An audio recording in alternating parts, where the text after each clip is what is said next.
Happy Friday, Norfolk. How you doing today? Give it up for Ariane, Chrissy, and Vanessa. Sean Shelby is here. We got a great card, a dozen fights tomorrow on ESPN+. We start with a matchup in the welterweight division. Sean Brady takes on Ismael Nawardia. First to the scale, the Austrian wonder boy, Ismael Nawardia. Well, Brendan kind of took my favorite nugget there with the Austrian Wonder Boy nickname here for Ismael. The last time we saw him, he beat Siar Bahadurzada. So this is a man who definitely knows how to get it done against people with some experience in there. He is a 5-time Austrian national wrestling champ. Official weight 170 pounds. So let's look for some solid action from him on the canvas. And his opponent, Sean Brady. Sean Brady is he's actually a good friend and training partner of Paul Felder. He fought Court McGee in his debut, I believe. What a tough fight. He's 11-0. He's undefeated. He's got 3 wins by KO. He's a jiu-jitsu black belt. I mean, this guy's a huge prospect. And for me, I got a special place in my heart. I was also the CFFC champion, so he's got that under his belt too.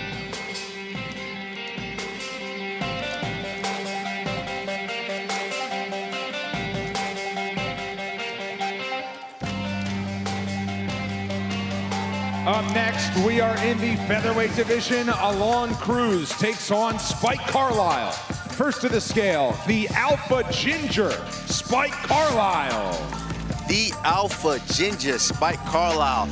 I had the pleasure of running into his mom in a hotel today, and I had to ask her, you know, as a mom, how do you watch your son perform in this sport? And she said, I squirm too, but I remember when I asked him, official weight 145 and she said, he told her, you know, like Warren Buffett said, when you find something that you love, you know, you never work a day in your life. And that's what he's followed. Well, Alon Cruz walking into this fight, you can tell he is a tall drink of water there at 6 feet. He says a lot of people decide to shoot on him pretty quickly when he starts to fight, but he did have a hand and a thumb injury that he got recently when he was on the Contender Series, so he was pretty frustrated that he couldn't fight in the Tampa show because that's basically in his backyard, but he did get his contract on season 3. He defeated Steve Nguyen by knockout in round 3. He is making his official UFC debut here in Norfolk.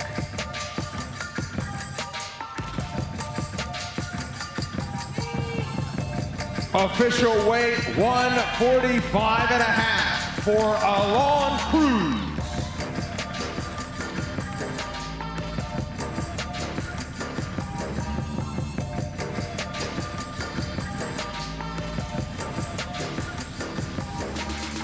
Up next, we stay in the featherweight division. Jordan Griffin takes on TJ Brown. First to the scale, downtown TJ Brown. TJ Brown making his UFC debut. He just came up here with us, and I could feel the confidence. You know, he's a big finisher. He's finished 13 of 14. He's on a 4-5 win streak. He's got 4 wins in less than 40 seconds. I don't know how you do that, but he's done it. Do it like that in Arkansas. That's how they do it in Arkansas. TJ Brown. I'll never forget where this man is from, ever again. And his opponent, Jordan native Psycho Griffin. Jordan Griffin, a Rufus Sport fighter. And Jordan Griffin, you know, getting this contract and Dana White's Tuesday Night Contender as well. Now, one thing, he's riding a 2-fight skid, but I mean, with those guys that he fought, some of the best guys in that division right now, he's looking to get back with a win in the win column.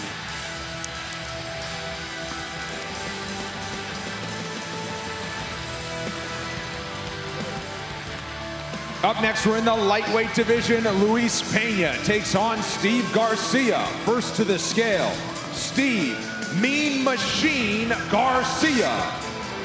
You know, Steve Garcia probably doesn't get the recognition he deserves, but he's probably one of the most well-rounded guys on this card.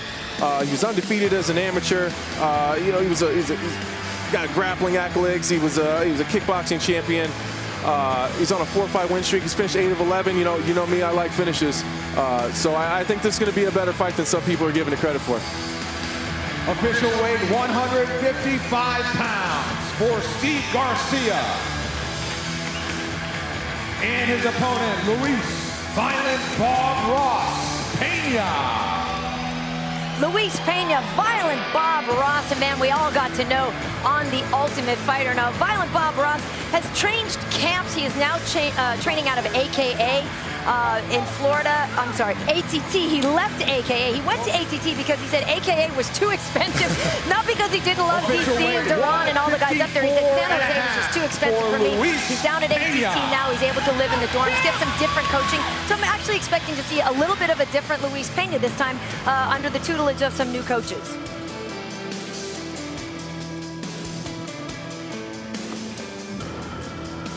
Up next, we are in the heavyweight division. Marcin Tybura takes on Sergey Spivak. First to the scale, Sergey Polar Bear Spivak. Sergey Spivak coming off of his biggest career win over Tai Tuivasa. I mean, this guy has finished all of his wins, 8 of them coming in the first round. I mean, that says a lot when you're finishing guys just that quick. Official weight, 234 pounds for Sergey Spivak. And his opponent, Marcin Tybura.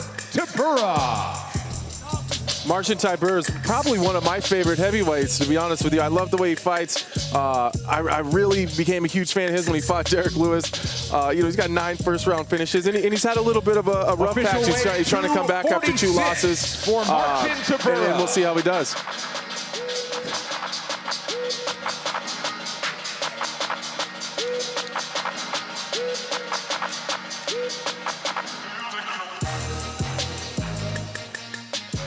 Up next, we're in the middleweight division. Brendan Allen takes on Tom Breese. First to the scale, Tom Breese. Well, welcome back, Tom Breese. This is a man looking to fight off some ring rust. We haven't seen him in action since May of 2018. He's been scheduled to have some fights, but this is a man who is very candid about his struggles with mental health, and there have been some things in the past that have just made it so that he hasn't been able to compete, but he's looking to change things, since he's got a whole new outlook. He does have 7 first-round finishes, so he can get it done. Brandon Allen, another Rufus Sport Athlete product. He's coming in with a 13-3 record. And one thing about Brandon Allen, he's riding a 5-fight win streak. Tom Breese is no slouch, so Brandon Allen is going to be looking to do everything in his power to push that to 6-fight win streak tomorrow night.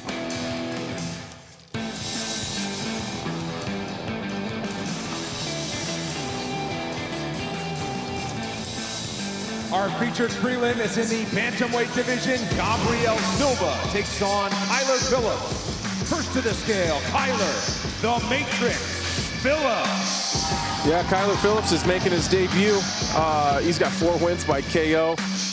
He's a brown belt in jiu-jitsu. He was on The Ultimate Fighter 27. He's a world champion grappler and a California State wrestling champion, which is nothing to gawk at. That's a hard feat. And I think he's going to be using his wrestling to defend the takedowns to keep himself off the ground, that's for sure. And his opponent, Gabriel Silva. Well, Gabriel Silva knows a couple of things about the UFC. You can see the man walking behind him. That is his brother, Eric Silva, of course, who was in the UFC for quite some time. You know, he's actually the reason that Gabriel got into the sport. He used to take jiu-jitsu with his older brother there, and first went with him. So this is a man who has the pedigree, let's just say. 3 first-round finishes, 3 wins by knockout, and for Gabriel the first Silva. time out, he fought Ray Borg, so the man knows how to handle some serious competition in the UFC. Featured prelim right there, folks. You're looking at that one. You're definitely going to want to see it on ESPN+. We start the main card on ESPN+ in the featherweight division. Grant Dawson takes on Derek Minner. First to the scale, Derek Minner.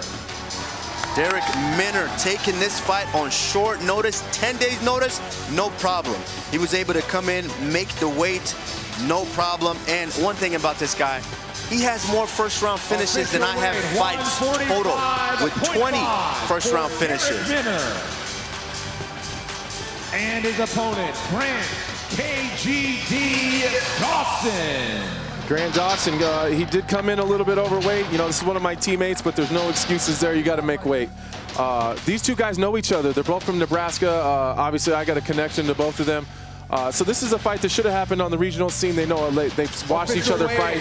Grant Dawson fought on undercards when Derek Minner was the main event. So these guys are very familiar with each other, and I don't imagine that there's going to be too much love lost here. They're not very happy, I'd imagine. As a reminder, we're going to Nebraska. We are. For Anthony Lionheart-Smith versus Glover Teixeira fight in April. Really looking forward to that one. In the women's featherweight division, Megan Anderson takes on Norma Dumont. First to the scale, Norma, the immortal Dumont. Well, let's give a nice welcome to Norma Dumont, fighting out of Brazil. She is making her UFC debut tomorrow night. This is an undefeated woman, 4-0. She's got 2 first-round finishes, 2 wins by rear naked choke. She's also a former Brazilian national Sanda champion. For Norma Dumont. And her opponent, Megan Anderson. Megan Anderson, another teammate of mine out of Glory in Kansas City. She also spoke a little bit publicly about her struggles with some mental health issues, her anxiety, and personal problems. She credits that with some of the struggles she's had with the mixed results so far in the UFC career. But I've been training with her recently. She seems focused. She's motivated. Her weight cut was easier this time than it's ever been. I think we should expect to see the best Megan Anderson.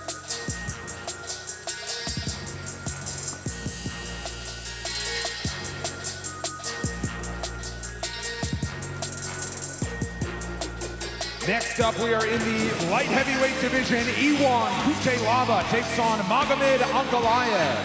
First to the scale, Magomed Ankalaev. Magomed Ankalaev, I believe this guy is one of the best well-kept secret in the light heavyweight division.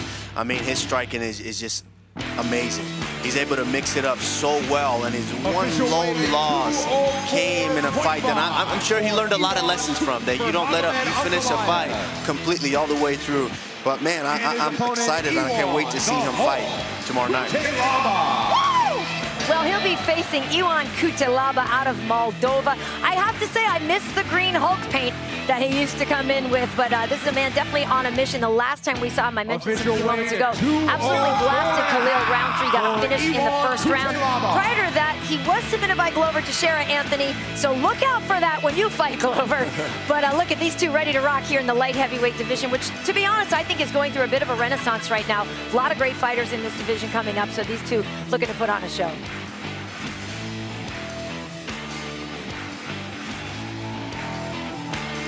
Up next, our co-main event is in the women's featherweight division. Felicia Spencer takes on Zara Fair. First to the scale, Zara Infinite Fair. You know, as I was doing my research on Zara Fair, I was really impressed, and I really like watching her style. She pushes forward and she's action-packed. You know, I think she's gonna have to back off that a little bit with Felicia Spencer, so she stays out of the clinch. But she's got 4 first-round finishes, 4 wins by KO. She's finished 67% of her fights, and she's a purple belt in jiu-jitsu, so she's good everywhere. Phenom Spencer.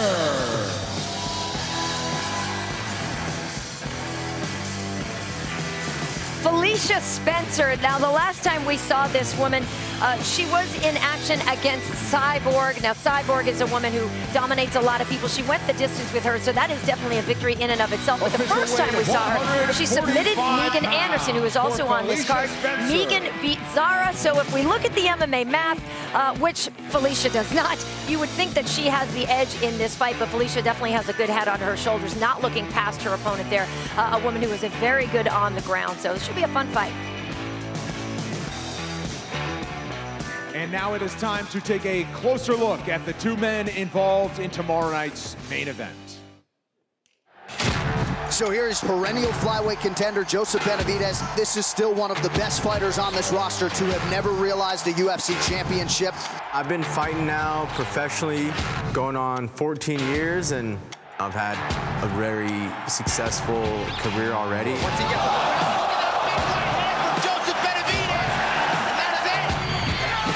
Twice he has challenged for UFC flyweight gold. For a long time in this division, it's been Mighty Mouse Johnson, Joseph Benavidez, and everybody else. Every contender that fought for that belt has moved on since then, but I'm still here taking on a new generation of flyweights. Whoa! Oh, he's bombing on him! Down goes Formiga! There it is! Joseph Benavidez! This 6 years between title shots. I've won 9 out of my last 10 since then. Benavidez now hammering away once again. Joseph Benavidez. There is a new #1 contender. He has been there before. I was one of the best in the world, and I'm still standing here as the best in the world. É uma luta que é muito fácil para mim. Eu vou pegar o jogo dele é um só. Here he is, Deiveson Figueiredo. He comes from a tough background, and you'll see it. His style is toughness. Hands down low, gritty. Oh, Moraga is down. Figueiredo continuing to hammer away. That is it. He just goes out there and throws with reckless abandonment. Oh, he caught him. Figueiredo looking for the finish. And that is it. Eu tô super confiante para essa luta, 100% confiante. Eu tô aqui para nocautear esse cara. Tá escrito, Deus escreveu e eu tô aqui para receber o meu prêmio. I'm a bad matchup for him. Everything he's good at, I'm better. That's the great thing about fighting. You get to go prove that you want it more. And I 100% believe that I'm the more skilled opponent, and looking forward to proving it. First to the scale, Deiveson Deuce-Guerra Figueiredo. Yeah, Deiveson, he's only got one loss, so he's only tasted defeat one time. He did miss weight by 2.5 pounds. 127.5, yeah. So he came in over, and you know he seems like he's got past it though. So I think mentally he's already moving on into tomorrow night. And he's got a tough task ahead of him, but he's got 9 first-round finishes. He's got 8 KOs, 6 submissions by 3 different techniques, and he's got a black belt in jiu-jitsu. So he's dangerous everywhere. He's going to push forward. He's going to throw hammers, and I think he's going to put on an exciting fight, even despite the weight cut mishap. Official weight 127. And he looks shredded on the scale. Yeah, I'm not exactly sure where the 2.5 pounds would have come from, but he is not eligible to win a UFC championship tomorrow night. His opponent, Joseph Benavidez. Joseph Benavidez, a professional since 2008. And this is his 3rd UFC title run. And I like what I'm seeing from him. I like what I heard from him. Is when you're going for that title, when you get a chance to actually win that, you feel like everything is in a state of zen. And that's what I'm seeing from Joseph Benavidez, with the way he's walking, the way he talks, the way he approaches the game now. You can just see that he is in that state of zen, and he's prepared to go out there and win a title tomorrow night.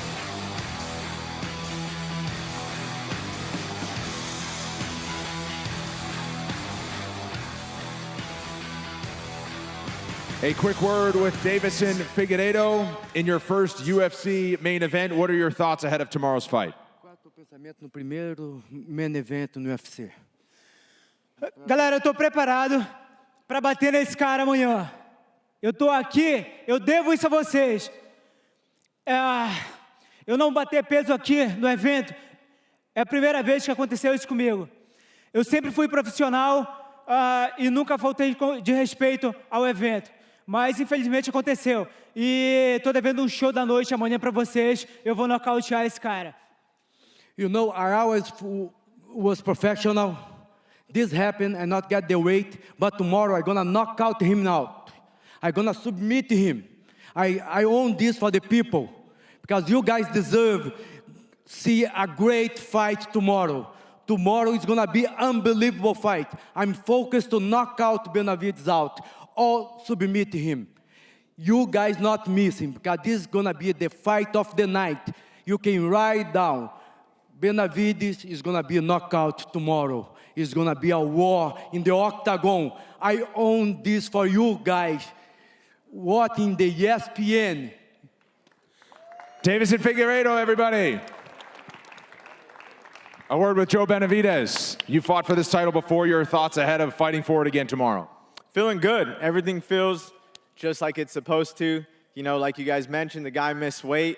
It doesn't affect anything I was coming to do. Just shows he was never going to win it anyway, and doesn't change my goal. Let's go. I'm ready to put on a show.